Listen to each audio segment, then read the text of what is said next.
Jim McCrystal was a young married man with a small child in 1971 when he was injured while on active service.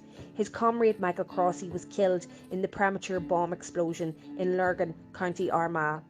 Jim would spend the next 9 years in various jails in the 6 counties, including Armagh Prison, Crumlin Road Jail and notably Long Kesh Prison Camp, where he was witness to and took part in the Long Kesh burning in 1974. Jim is a lifelong Republican, highly respected the length and breadth of Ireland by all who know him. And as this week marks 46 years since the burning of Long Kesh, Republic Media took this opportunity to talk to Jim about the events of the 15th and 16th of October 1974.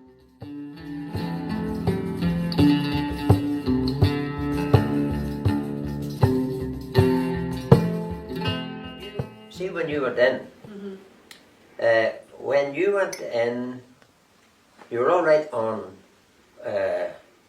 before you were sentenced, because you wear your own clothes. Yeah, right. But then, once you were sentenced, you were took to Crumlin Road Jail. You lost everything. Your ring was took off, your watch was took off, everything was took off. Your marks was all jotted down, all that. And then they brought you in to get a bath. Right. You had to get cleaned up, like. Right. So, brought you into this cubicle, you took all your own clothes off, sat them there, then they took you into another place, to the bath, put you into the bath, wash you wash yourself, like. But just when you walk back to the cubicle, thinking you're putting your own clothes on, they were away, and there was prison gear sitting for you. Right. Yeah. And all the Republican prisoners at that time, that wasn't a big struggle for you. You just went on ahead with that.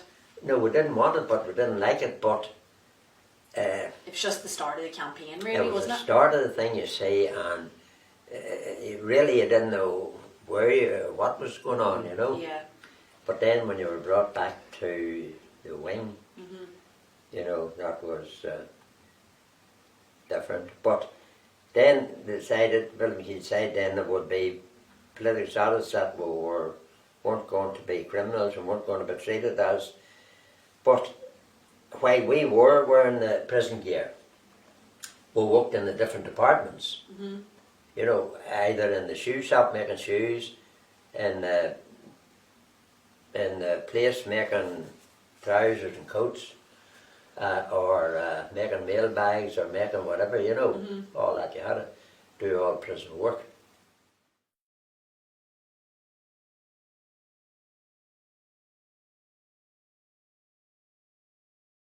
Why did you get moved to Long Kesh then? What happened that you moved there? Because Crumlin Jail was overcrowded, and by God, you needed someplace bigger, and you know. Oh no, sure. Armagh was crowded, Crumlin Road was crowded. You know. And when you moved to Long Kesh then, was that a situation that you could go back to wearing your ordinary clothes then? And You stuff see, like that? in Crumlin Road, there was a hunger strike to get political status, wearing your own clothes, not doing prison work. Yeah. And a lot of things we had to fight for. We had nothing in our favour at the time. Yeah. And we had to fight for everything we wanted. We had to fight. They were only allowed so many out to play soccer. We had to fight to get enough out to play Gaelic. We had to fight to get playing Gaelic. Right. Which is, they weren't allowing us to play Gaelic at all. No way. We had to fight that. We had to fight then the next thing in stages. Yeah. It was all soccer goalposts. With no. Yeah, Gaelic goalposts. And we had to fight, but just ended up we got the Gaelic. Oh, aye. Oh, we had to get all that. Yeah. We had to fight for everything. And go on that hunger strike, which was Molly Cullen and Molly Leonard and them boys, you know. I know Malachy from Yes, Armagh, yeah. and I have photos of them on hunger strike there in Crumlin Road. They went on that. And then we got it. I wasn't on that. But then after that there was another one for visits and, you know, different things. Visits, food parties, different things. And as soon as we had to go on hunger strike for it, it lasted 17 days. And, you know, of course there was boys slack there, they came in and give you a rub down and all, you know, while you were doing it, and nobody was allowed to eat food anywhere near you. You know, all that stuff. Yeah, yeah. And those hunger strikes were ultimately successful because Oh, you were why? granted They were those rights. successful, surely.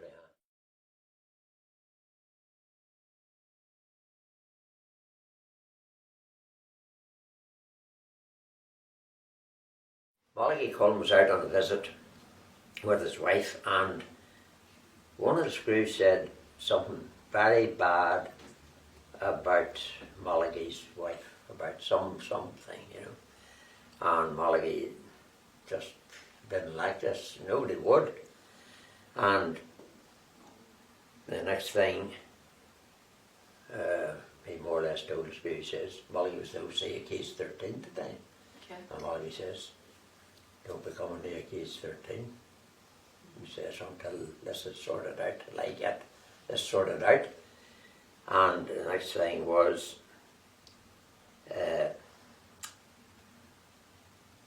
your man, Davy Marley, was Camp OC. Davy was supposed to go up and get things sorted out. But the governor wouldn't let him, said no. So that was another broken promise. So that evening, the screws came into the cage, and the one that had been in conflict with Malachi, he was there too, but they weren't supposed to go in if anything, if there was a problem. But between him going in and the governor breaking his word that David Marley couldn't go and sort things out and all that, so then this riot broke out in case 13. So that's where That's where it started, and that's why it started. And because of that, David Marley said, right, if this is the way it's going to be, breaking their word and making promises and not keeping them, and if I can't go and sort things out and not there, that's the last, that's it. We're going to have to do something about it. But it was always intended that we were going to cause trouble. So it was actually getting the right time, you know.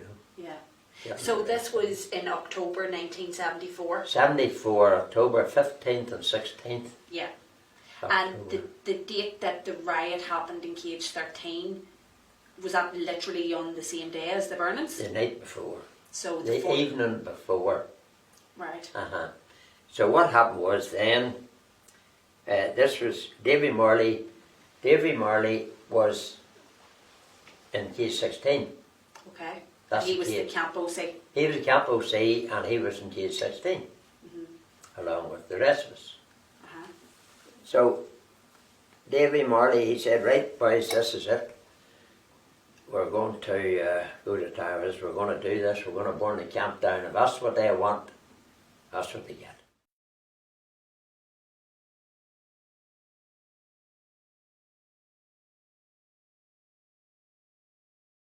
So then David Marley said, right, he sent word to all the cages that this is what was going to happen. And again, just to clarify, that would have filtered down from Camp OC to Cage OC to Hut OC. Oh yes, oh God, aye. Yeah. So, of course, the way you got is you shared it from one case to another, from one case, or else you wrote out a wee comb and you put it in a milk carton and put a heavy stone in it or whatever and threw it over into the next cage. Right. And It you went, know, yeah, that's dominoes. the way, and sometimes you had a code where you would have stood up in the hut with your flags Oh, making different signals right. up, you know. He said it all worked out. So you'd have done that there, but you always got word, you always got word. So then David Marley said, right, got the different sections of boys. See, everybody knew what they had to do. And they were split up into sections, different sections. And maybe one section, he had to get all the tools or equipment or whatever you could get, break up the beds, get the iron bed legs, break up the chairs, get the legs of chairs, get the bin lids, get whatever you could get. And of course you had the tools, hammers and stuff too and things. So there was different ones was organised, you know, to do that. And then there was different ones organised to get the tables out. Different ones organised to get the mattresses out. Different ones to get tools. Different things. And different ones to get the hoses. You know, the big water hoses, the reels. And stuff like that there. And get the blankets and get them, you know, take the blankets all the way and do things like that there. There's a lot of stuff had to be done. So anyhow, the boys got the tables. The first section of men got the tables and they put them up, you know, to the wire fence. You know, put maybe 3 tables up, 2 tables up, 1 table up, you know, like steps. Yep. Right, yep. So then what you done, you got up the steps and you put your mattresses along the roads of iron top. Yep. And then you got down the far side, slid down the far side. Right. So what was done, there was 3 of us told to go over first. One of the boys was told to go over and he had to break the lock on the gate. You know, let the boys out. One of the other prisoners and myself was told to go up into the watchtower to see what the other cages was doing. Were they out? Yeah. Were they marching down our direction? What direction was happening? Watch the royalist cages to see what they were doing. And was the boys getting the fire hoses ready and were they getting, so that's anyhow we got out. But when we were up on the watchtower, a fellow from Belfast and sat was in the watchtower, you see, and the phone started ringing, you know, and I lifted the phone. It was one of the Brits, one of the majors, army house there, wherever he was. Yeah. And he said who he was, and I says to Marty, I said, ah, boy, I said, there's a phone call for you. You answer that phone. Do you remember the phone, what was said? Oh, and there was, he says, it's OC or something. He says, who's that? Who's that? And he asked who's going down, what's going on down there, what's happening? And who's that? And Marty says, oh, this is David Marley, 4th Battalion, OC Long Kesh. And your father says, he says, have a nice day. And just hung up. Down.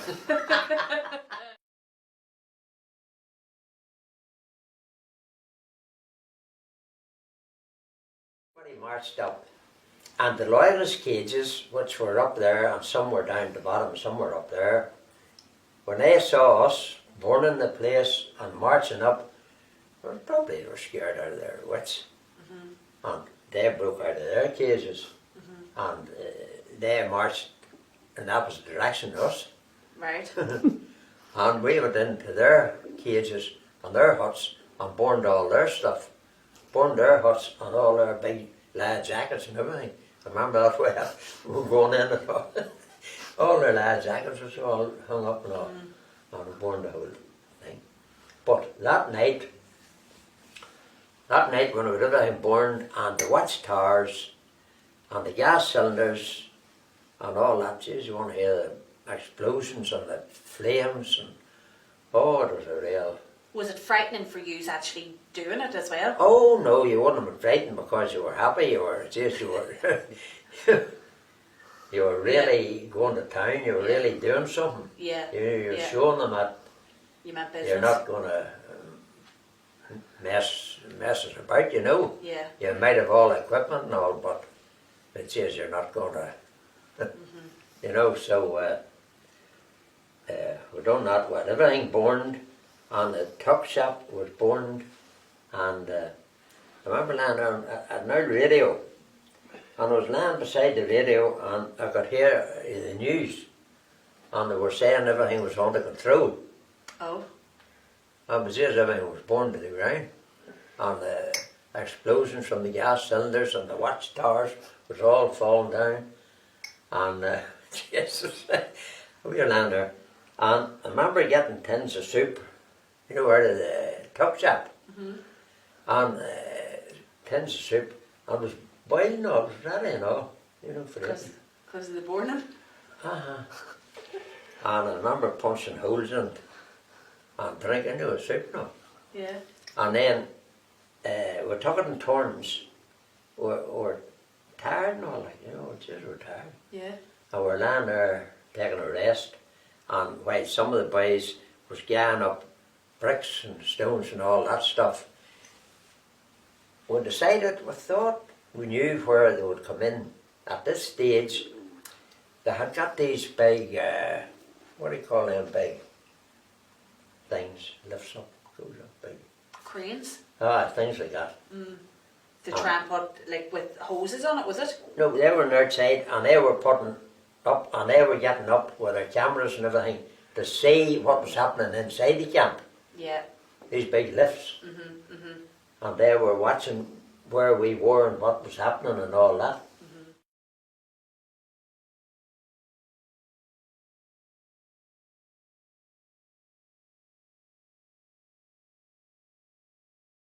Jim, because even today there's a campaign about the people who were gassed in Long Kesh, and you were one of them, obviously.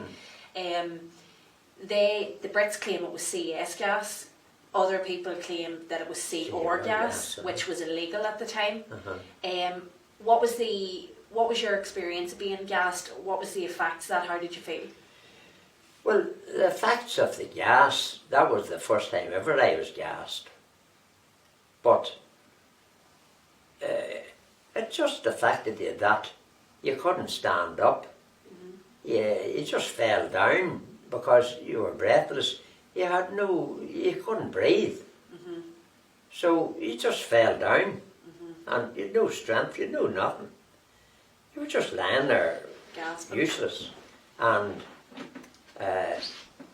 you know, you just tried to suck air, you tried to put your mouth down to the ground, that you wouldn't be sucking gas in, that, you know, you tried to get down as, you know, and try and get a breath, but my God, it wasn't easy. Trying to get a breath, you know, suffocating. And Jim, in the last, well, it's 46 years now since that happened, and a lot of people have died.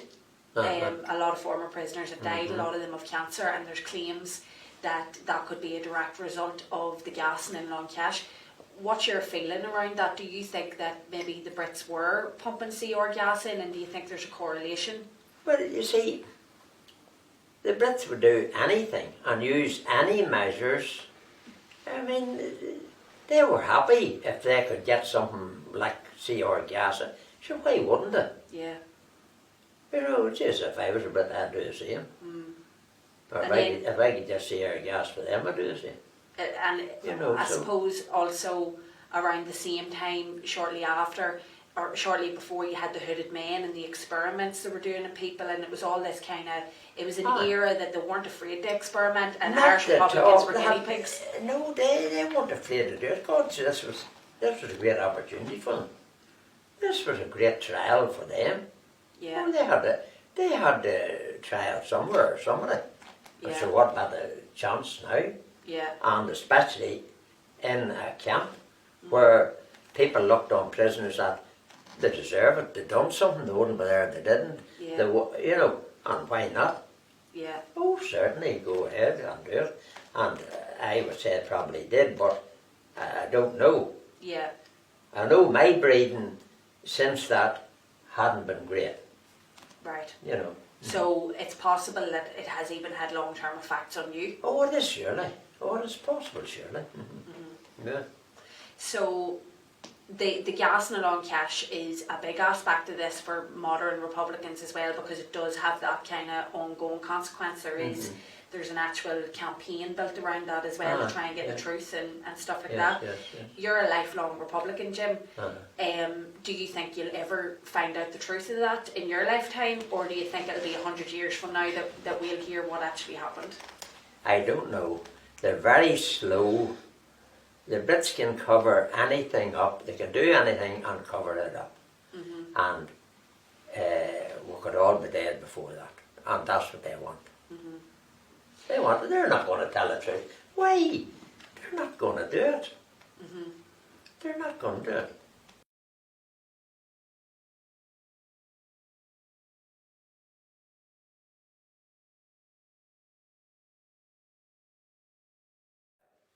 Some of the Brits got a bit of, you know, a rough time too. But we came off worst. Because at the end, you can't beat an army that has all equipment on, stand with over bullets, stand with gas, buttons, Alsatian dogs. You can fight for so long, but you know in your heart it's not gonna, you're not gonna. You knew that beginning though. Oh, you knew at the beginning. You knew what you're in for. Before you burned the camp, you knew what you were in for. But You had a good idea. it was an act of defiance. It was an act of, you're not going to lie down. You're not going to lie down. You know. Yeah. So that was that end of it. So when eventually got us, you know, and there was a lot of boys with a lot of injuries, serious injuries, you know. Big Frankie Cox lost an eye. That's right, yeah. Aye. There was our boys, broken arms and broken legs and fingers and all sorts of, you know. Oh, deadly. And Eddie Carmichael, he got an awful touch. And his vote is up there on that record.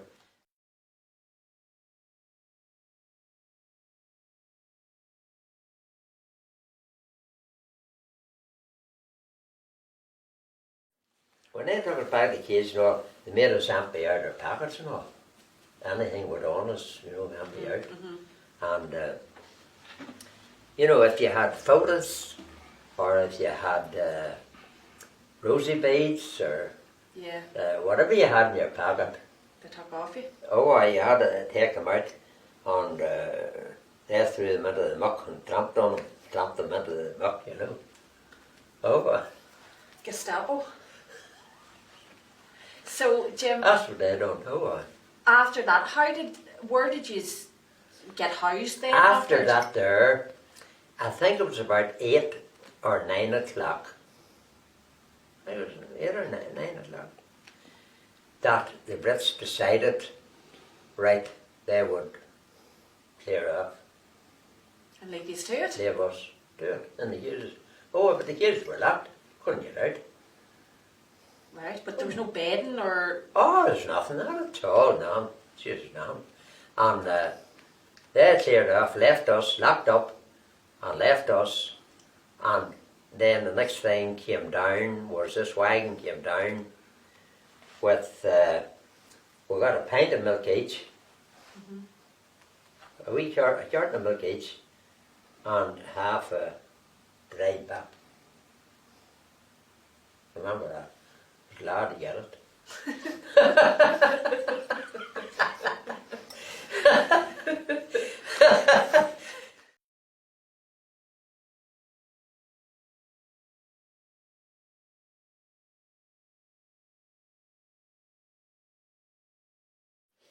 Yes, it was Cáit. I remember that night, it was Cáit. It was deadly. And then next thing it started to rain. So between Cáit and the rain and walking around, we decided we'd try and make wee covers, you know, to lie in under. So we got up the bricks, you know, the huts, loose bricks, and we made wee walls about that height, built them with bricks, you know, Yeah. about that width, a row of bricks and a row of bricks, and then we got some of the sheets of the tin off the huts and put them on top, and then we crawled in underneath and lay there. But you couldn't lay there long because it was too cold and face was wet and cold. Yeah. You were better up walking about. Yeah.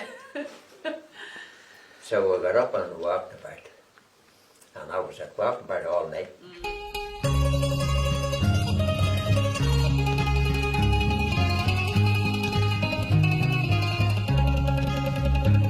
There's a place just outside Lisbon.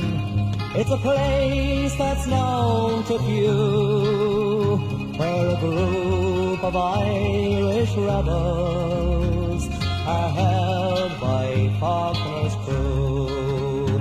They are forced to live in cages like the inmates of Bellevue. But the spirit of 1916 will always see them through. The men in this vile place, they come from far and near, some from the Derry Bogside and Roma town so near, and some of them from Belfast, from the market and the bone, from the narrow streets of Ardine and all around Tyrone. On that black day in August, when Faulkner showed his hand, he thought that by internment he could break our gallant band. But the boys from Ballymurphy, how they showed the way that night, and they taught those English soldiers how Irish men could fight. Long Kesh has shown to everyone the system must be broke. Ardine, the new lodge and the falls will see the system choke. No more the Special Powers Act, those